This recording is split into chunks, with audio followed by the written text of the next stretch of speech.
할렐루야. 오늘도 거룩한 주일을 맞아 주님께 예배하는 우리 모든 성도들의 가정에 하나님의 한량없는 은혜가 충만하시기를 주님의 이름으로 축원합니다.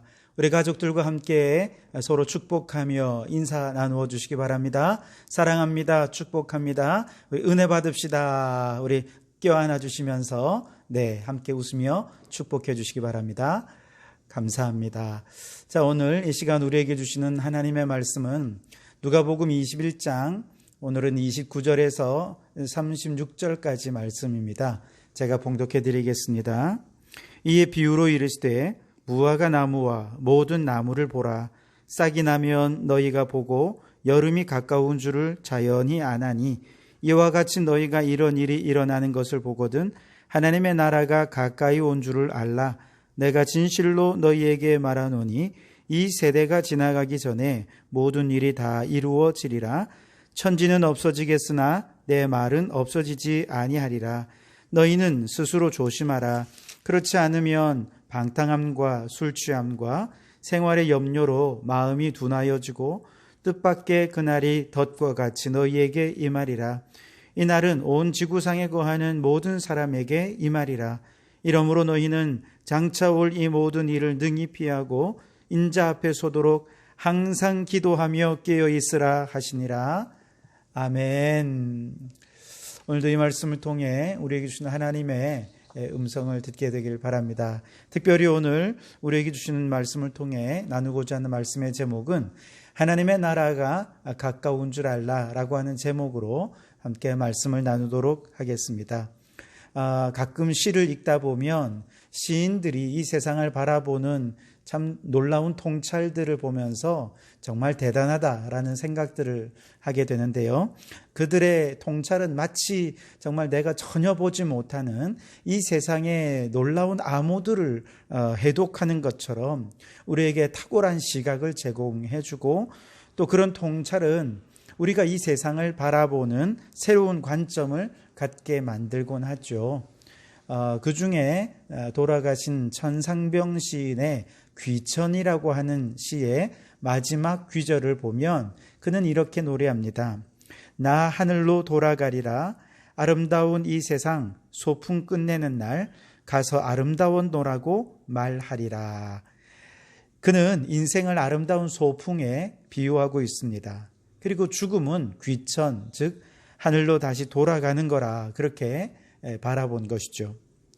사실 천상병 시인의 개인적인 생을 보면 그렇게 아름다운 소풍이라 말하기가 참 힘든 인생입니다. 서울대 상대를 다니면서 학생운동을 하다가 끌려가서 모진 고문을 당하게 되고, 나올 때는 정말 장애자가 되어서 시쳇말로 반병신이 되어 나온 것이죠. 그렇게 꿈 많고 똑똑하고 유능하던 그가 아무것도 할 수 없는 상태가 되어버리고 말았습니다. 그의 남은 인생은 아내가 운영하는 찻집에서 의존해서 아내의 수발을 받으면서 그렇게 살아야 했던 것이죠. 그러니까 객관적으로 보면 그의 인생은 소풍이라 이렇게 얘기하기는 참 어려운 인생입니다. 그러나 그는 암울한 인생 속에서도 소풍이라고 하는 아름다운 암호를 발견하게 됩니다. 예수님을 믿고 천국을 소망하며 살아가니 하루하루가 소풍같이 즐겁고 아름다운 인생이라는 사실을 그가 깨닫게 된 것이죠. 그 인생의 암호를 발견한 이후에 그는 그야말로 소풍을 온 듯 즐겁고 유쾌하게 살았고, 그의 시는 긍정과 기쁨과 감사로 가득 넘치게 된 것을 보게 됩니다. 사실 어떤 사람은 모든 것이 풍족하다 하더라도 그의 인생에서 야국강식이라고 하는 암호를 발견하는 사람들이 있습니다. 그러면 그의 인생은 마치 정글에서 어떻게든 살아남기 위해 허덕이며 사는 그런 인생이 되고야 마는 것이죠. 어떤 사람은 인생에서 발견한 암호가 전쟁입니다. 그러면 그의 하루하루는 전쟁 같은 삶을 살게 되면서 만나는 사람마다 싸우려고 들고 남을 짓밟아서라도 내가 어떻게든 이겨야 된다라는 그런 생각으로 삶을 살게 되는 것이죠. 우리나라 사람들이 인생에서 발견하는 대표적인 암호는 한이라 그렇게 말할 수 있을 것입니다. 그리고 대부분의 그 한은 이 세상의 불의함과 부조리함 때문에 생겨나게 되죠. 그러다가 이 세상의 정의가 이제 회복될 때 한이 풀어지게 되는 것이 우리나라의 정서입니다. 그래서 우리나라 국민들은 불일공정이나 부조리함에 민감하게 반응하는 것이 아닐까 그렇게 생각을 해봅니다. 인생을 살면서 인생에 담겨져 있는 암호들 중에 우리가 무엇을 발견하느냐 하는 것에 따라 인생의 방향이 달라지게 되는 것이죠. 아주 예전에 숭실대 장신대 교수님의 설교 가운데 전해 들은 이야기인데요.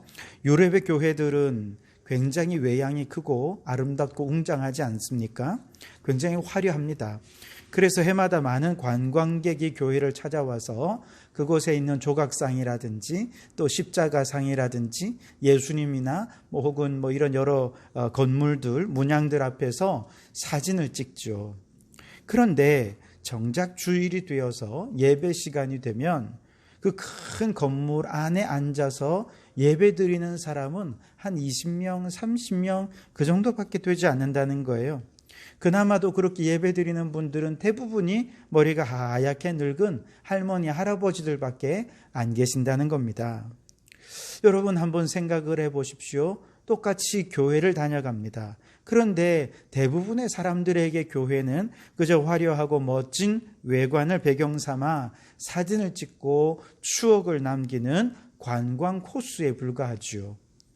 그러나 누군가는 그 속에서 예배를 드리면서 살아계신 부활의 주님을 만나고 눈물로 자신의 죄를 사함받고 자신의 신앙을 고백하는 영적 삶의 터전이 되는 것입니다.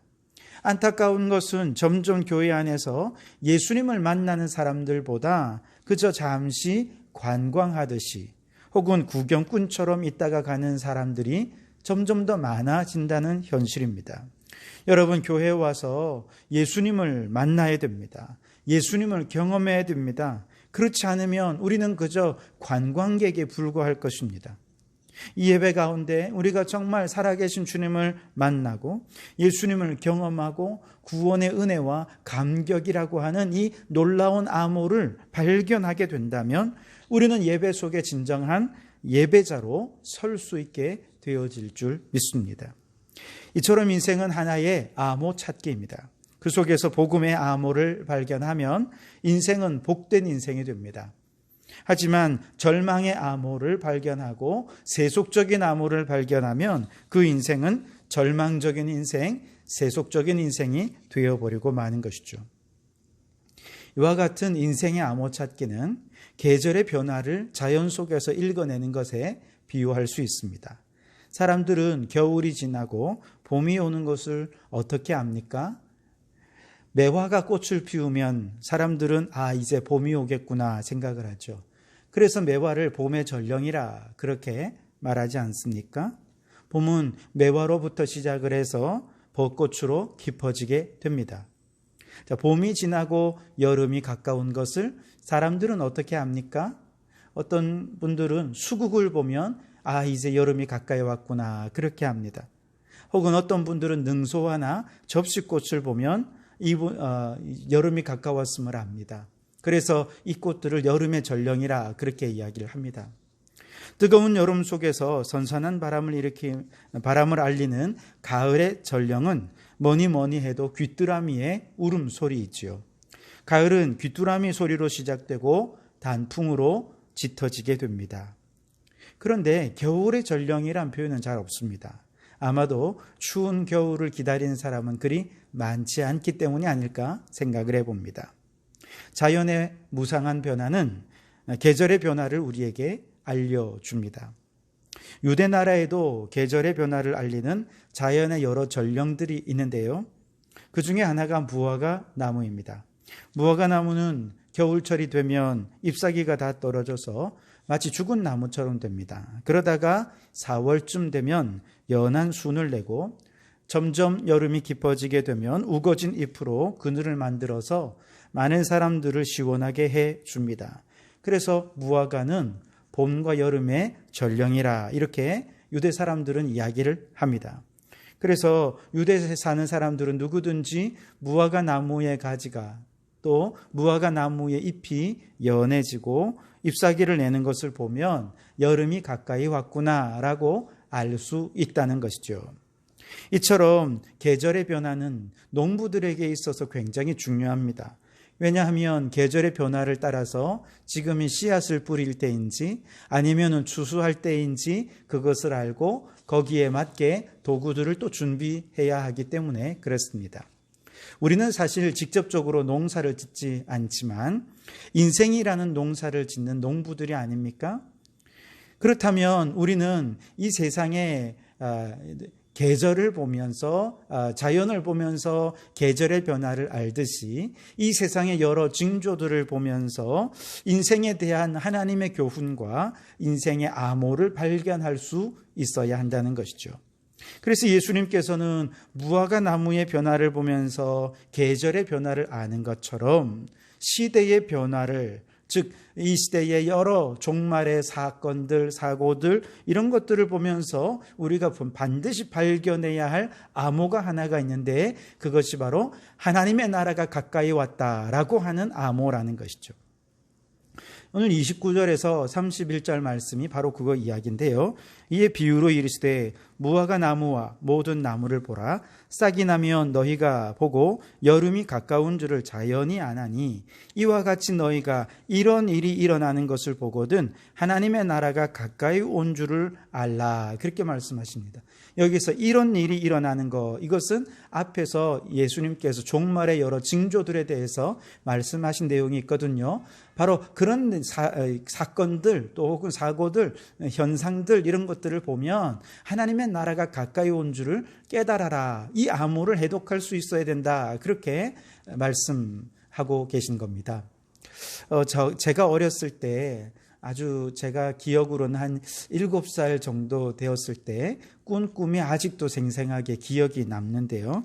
당시 저희 집에는 이제 옥상으로 올라가는 계단이 있었고 옥상이 편편한 계단이 옥상에 있었는데 그 꿈에서 제가 이제 그 옥상에 서 있었는데 갑자기 바람이 불고 먹구름이 끼더니 천둥 번개가 치는 겁니다.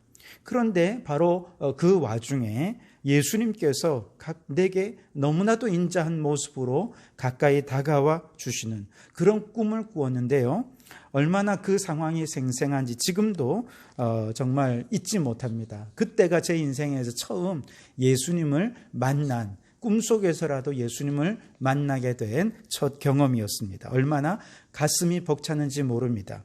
그리고 그 이후 저는 비가 오고 특히 천둥 번개가 치고 먹구름이 아주 낮게 잔뜩 끼이게 된 그날이 되면 오늘 예수님이 오시려나 하면서 주님을 기다리는 설레임과 정말 그 기다림으로 천둥 번개가 치는 날을 너무나 좋아합니다.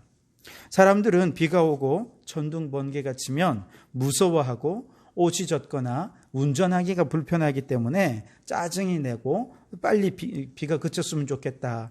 그렇게 생각하며 싫어하는 사람들이 있지만 저는 오히려 천둥 번개가 치는 날이 되면 이런 날이 더 설레고 더 좋습니다.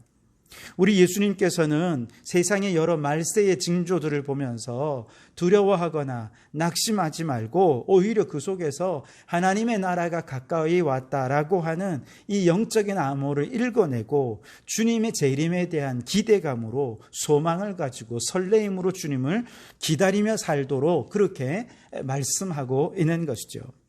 앞서서 21장 7절 이하의 말씀에 보면 말씀드린 대로 예수님께서 이제 종말이 가까이 왔을 때 어떤 징조들이 있는지에 대해서 여러 가지로 말씀을 해 주셨습니다. 이 징조들이 바로 이 비유 속의 무화과 나무인 것이죠. 그래서 표면적으로 보면 살다 보면 이런 일도 있고 저런 일도 있을 수 있지, 그저 우연히 된 일이겠지라고 생각할 수 있지만 이 많은 징조들은 믿음의 눈을 열고 보면, 영의 눈을 열고 보면, 또 시인의 눈을 가지고 바라보게 되면 그 속에서 하나님의 나라가 가까이 왔음을 우리에게 분명히 알려주고 있는 것을 우리는 보게 됩니다. 오늘 9절에서 11절 말씀에 보시면 종말이 가까워지고 하나님의 나라가 도래하게 되면 이 세상에 어떤 일들이 일어나는가? 난리와 소요의 소문이 들릴 것이라 말씀하십니다. 또 민족 간의 전쟁, 나라 간의 전쟁도 끊임없이 일어날 것이라고 말씀하고 계십니다. 실제로 여러분 지금도 세계 곳곳에서는 전쟁으로 인해 많은 사람들의 인생이 망가지고 삶의 터전을 잃어버린, 그래서 그 나라를 탈출해서 난민이 되어버린 사람들이 얼마나 많이 있습니까? 그러나 여러분, 총칼로 싸우는 전쟁만 전쟁이 아니에요. 요즘에 가장 무서운 전쟁은 무역전쟁입니다. 경제전쟁입니다. 특히 최근에 한국과 일본 간의 무역의 전쟁이 있었죠. 미국과 중국 간에 여전히 아주 심각한 무역의 전쟁이 진행되고 있습니다. 한마디로 전 세계가 지금 경제로 인해서 서로 상생하고 서로 하나 되기 위한 경제가 아니라 전쟁처럼 우리나라의 생존을 위해 다른 나라의 경제를 죽이려고 하고, 우리나라 기업을 살리기 위해 다른 나라 기업을 경제적으로 침략해야 하는 이런 심각한 경제전쟁, 무역전쟁이 우리 안에 펼쳐지고 있는 것이죠. 이런 전쟁을 볼 때 우리는 무엇을 생각해야 됩니까? 아하, 하나님의 나라가 가까이 왔구나. 이걸 생각할 수 있어야 한다는 것입니다. 그리고 11절에 보시면 지진, 기근, 전염병 같은 자연의 재난들도 일어나게 될 텐데요. 이것이 다 종말의 징조들이라는 것이죠. 그런데 사실 전쟁도 마찬가지지만 자연의 재난들은 예수님 시대에도 있었고 지금도 우리 안에 일어나고 있는 일이 아닙니까? 그런 면에서 본다면 종말은 예수님 시대에도 이미 종말이었고 지금도 종말입니다. 즉 종말은 마지막에 어떤 한 시점을 말하는 것이 아니라 꾸준히 우리는 종말을 살아가고 있고 그 종말을 향해 나아가는 과정 속에 있다고 이야기할 수 있는 것이죠. 사람은 태어나면서부터 이미 죽음을 향해 나아가지 않습니까? 마찬가지로 사람은 모두가 다 종말을 향해 나아가는 과정 속에 있다는 것이죠. 그래서 종말은 과정이다라고 하는 이 말은 무슨 말이냐? 종말을 위해 오늘 준비하는 삶을 살아야 한다 하는 이야기입니다. 즉 언제 종말이 올지 알지 못하니 그 종말을 어떤 시점으로 본다면 지금이 종말이 아니라고 생각하고 그냥 마음껏 살면 되잖아요. 그런데 우리가 살아가는 모든 과정이 종말이다라고 생각한다면 우리는 지금 그 종말을 맞을 준비를 하지 않을 수가 없게 되는 것이죠. 세상의 즐거움과 쾌락에 빠져서 온통 세상의 마음을 빼앗겨 종말에 대해 아무런 준비도 하지 않는 것이 아니라 매일매일 하루하루의 삶을 주님 오실 날을 예비하고 준비하며 살 수 있어야 한다고 말씀해 주고 있는 것입니다. 지금도 여러분 최악의 수해를 당해서 고통을 당하고 있습니다. 코로나의 전염병이 재확산을 거듭하고 있습니다. 언제 끝날지 모르는 바이러스와의 전쟁과 사투를 벌이고 있습니다. 그러면서 많은 사람들이 힘들어하고 너무나도 어려워하고 마음의 두려움으로 가득 차 있습니다. 여러분 이런 재난들을 만날 때 주님은 말씀하십니다. 두려워하지 말아라. 9절 말씀에 두려워하지 말라. 이 일이 먼저 있어야 하되 끝은 곧 되지 아니하리라. 그렇게 말씀을 하십니다. 즉 두려워하지 말고 낙심하지 말고 하나님의 나라가 점점 가까이 오고 있구나. 이것만 생각하고 주님 오실 날 준비 잘 하라. 그렇게 말씀하고 계신 것입니다. 이번에도 최악의 홍수 사태 앞에서 또 코로나19의 무차별 공격 앞에서 인간이란 존재가 얼마나 무기력하고 연약한 존재인지 우리는 깊이 깨닫고 있지 않습니까? 코로나 사태, 최악의 수해라고 쓰고 기후변화라고 읽으라고 말을 합니다. 즉 인간이 개발과 또 성장, 발전과 진보라고 하는 명분하에 파괴시킨 하나님의 세계가 인간의 탐욕과 죄악을 심판해서 이제 자연의 재난으로 역습해서 우리에게 온 것이 코로나 사태이고 최악의 수해의 사태인 것입니다. 이러한 재난 앞에서 우리는 인간이 범한 죄악을 하나님 앞에 철저히 회개하면서 하나님 나라를 준비할 수 있어야 하는 것이죠. 종말은 과정입니다. 하루를 살면 하나님의 나라는 우리에게 더 가까이 다가오게 되는 것입니다. 그러니 여러분 이제부터라도 임박한 종말에 대한 경각심을 가지고 인간의 탐욕과 욕망을 철저히 회개하면서 주님 오실 그날을 예비하고 준비하는 우리 성도들이 다 되실 수 있게 되기를 바랍니다. 그리고 12절에서 25절 말씀에 종말의 징조를 또 얘기해 주고 있는데요. 핵심은 믿음의 사람들이 박해를 당할 것이라 하는 것입니다.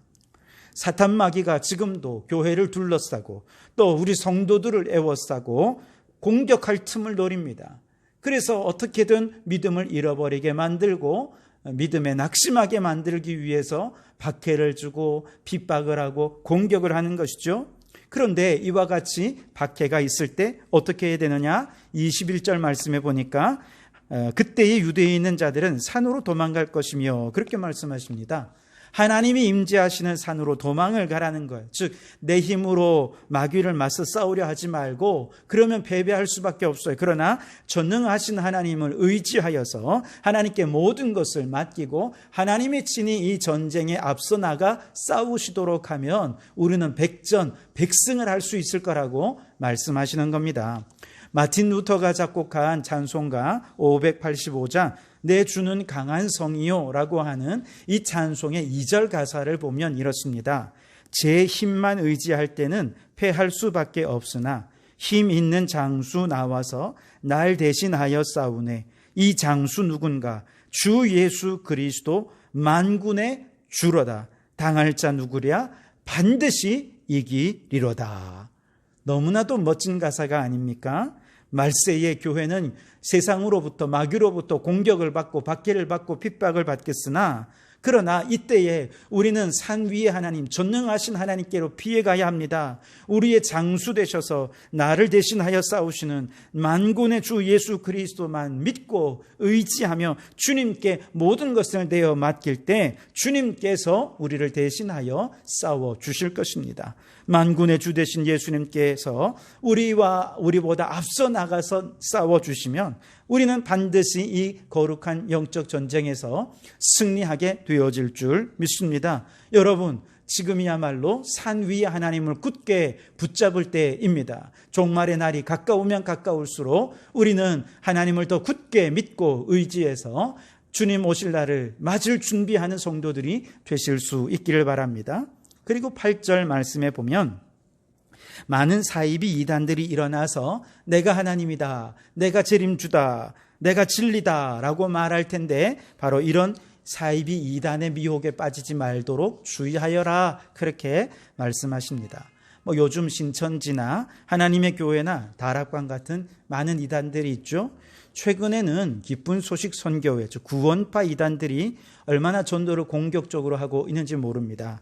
계속 자기들의 소식지를 우리 교회에도 보내고요. 가끔씩 할머니 두 분이 짝을 지어 찾아와서 목사인 저를 이제 전도하려고 그렇게 하는 겁니다.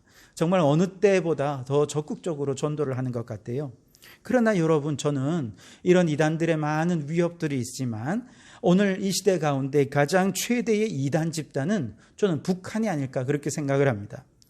북한에서 이제 남한으로 이제 넘어와서 우리나라에 지금 국회의원이 된 태영호 씨가 처음에 우리나라에 와서 성경을 읽었는데 깜짝 놀랐다는 거예요. 10계명의 이 계명을 보면서 이게 북한에서도 이와 비슷한 것이 있다는 거예요. 다만 하나님이란 그 이름에 기밀성 이름만 들어가 있다는 것이죠.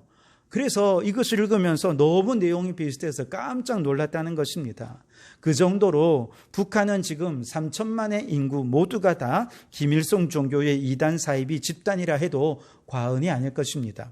그런데 북한이라는 이단의 특징이 뭐냐? 정치와 종교를 혼합시킨 것입니다. 정치와 종교가 혼합이 되면 자신이 정치적으로 발언한 내용이 무조건 진리가 됩니다. 자신의 생각과 다르면 무조건 비진리가 되는 것이죠. 그렇기 때문에 여기에서는 정치가 실종이 됩니다. 진리와 비진리의 대결이 되든지 독재만이 남아 있는 것이죠. 그래서 김일성의 말에 토를 달고 김정은의 말에 토를 달면 다 비진리가 되어서 결국 처단해버리고 처형해버리고 마는 것이죠. 여러분, 정치란 무엇입니까? 서로 다른 의견과 생각들이 대화와 토론을 통해서 타협점을 찾아가고 발전해가는 것이 정치가 아닙니까? 그런데 이 정치에 종교가 혼합이 되어버리니까 더 이상 정치가 정치되지 못합니다. 오히려 내가 말하는 건 무조건 진리가 되는 거예요. 그러면서 독재가 되든지 아니면은 진리와 비진리의 아주 끝없는 대결, 평행선 같은 대결만이 남아 있을 뿐이죠. 지금 한국 사회가 이런 모습이 아닙니까? 북한에만 정치와 종교가 혼합된 이단 사이비가 있는 것이 아닙니다. 한국 사회도 정치와 종교를 혼합해서 내가 말하는 것은 무조건 진리다 주장하는 사람들이 지금 한국 사회를 혼란에 빠뜨리고 있지 않습니까? 문제는 이것이 이단이고 사이비인 줄도 모른 채 한국교회 많은 목사님들과 장로님들이 여기에 빠져서 허덕이고 있고, 그래서 한국교회가 이제 이 사회 혼란의 주범이 되고 있는 이런 현실이 된 것이죠. 여러분, 이런 이단 사이비의 등장은 말세의 징조입니다. 말세에 얼마나 많은 사람들을 두렵게 만들고 힘들게 만드는 일들이 많은데 주님께서는 그 많은 것들보다 제일 먼저 8절에 앞서서 이단의 문제를 제일 먼저 거론하십니다. 그러면서 미혹을 받지 않도록 주의하라고 강력하게 권고하고 계십니다. 무슨 말입니까? 그만큼 이 말세에 심각한 문제가 이단의 문제라는 것이죠. 얼마나 교묘하게 틈타고 들어오는지 이단인지도 모른 채 넘어가 버리고 만다는 것이죠. 여러분, 분별하실 수 있기를 바랍니다. 미혹받지 않도록 주의하시기 바랍니다. 이런 이단 사이비의 등장을 보면서 우리가 생각할 것은 큰일 났다, 어떻게 하냐, 두려워하고 염려하고 걱정하는 것이 아니라 아하, 이제 곧 주님 오시겠구나, 우리는 더 주님 맞을 준비 잘해야 되겠구나, 신앙생활 더 열심히 해야 되겠구나, 여러분 이런 생각을 하며 주님 맞을 준비하는 성도들이 되실 수 있기를 바랍니다.